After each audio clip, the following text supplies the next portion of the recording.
আমায় ছিঁড়ে খাও হে শকুন, হে সীমান্তের শকুন, এক্ষুনি ছিঁড়ে খাও আমাকে। হে আটলান্টিক ইরিগল, শিগগির খুবলে খাও আমাকে। হে বৈকাল হ্রদের বাজ, আছড়ে কামড়ে ছিন্ন ভিন্ন করো আমাকে। আমার রক্ত রসে শুধু অসহায়ত্ব আর অভাব। কাগজের কামলারা তারে আদর করে মুদ্রাস্ফীতি ডাকে।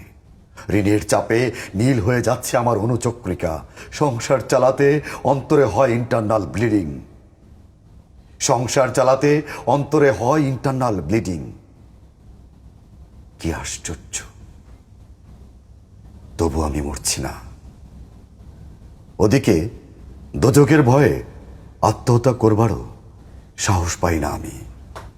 খোদাকে বললাম, আমি মরতে চাই। তিনি বললেন, বেঁচে আছো কে বলল? সহস্রাব্দ উন্নয়নের সাক্ষী হিসেবে রাজা তোমাকে মমি করে রেখেছেন। বাজারে দীর্ঘশ্বাস ফেললে নাকি রাজ্যের ভীষণ বদনাম হয়। রাজারও মন খারাপ হয় খুব। কোতোয়ালরা ফরমান জারি করেছে, আমাকে সারাক্ষণই হাসতে হবে, নইলে দেশি কুকুর ও বিদেশি মাগুরকে একবেলা ভালো মন্দ খাওয়ানো হবে আমার মাংস দিয়ে।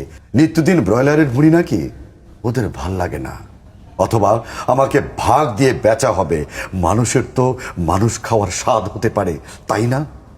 ভাগ্যিস তা বিদেশি সুপার শপে বিক্রি হবে না। দেশি মানুষেরই তো হক বেশি আমাকে খাওয়ার। এ দোজকি যখন নিয়তি, তখন আমি উদাম হয়ে ডাকছি দুনিয়ার শ্রেষ্ঠ মাংসাশী বিহকদের। হে ঈগল, চিল ও ভয়ঙ্কর বাজেরা, হে সাম্রাজ্যবাদী সাহসী শকুনিরা, তোমরা F-35 এর মতো, MiG-29 এর মতো দল বেঁধে হামলে পড়ো আমার বুকে।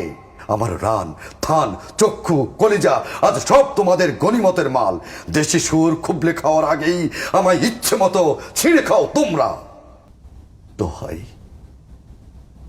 দোহাই, শুধু মস্তিষ্কটা খেও না আমার, তাহলে শীঘ্রই দাস হয়ে যাবে তোমরাও।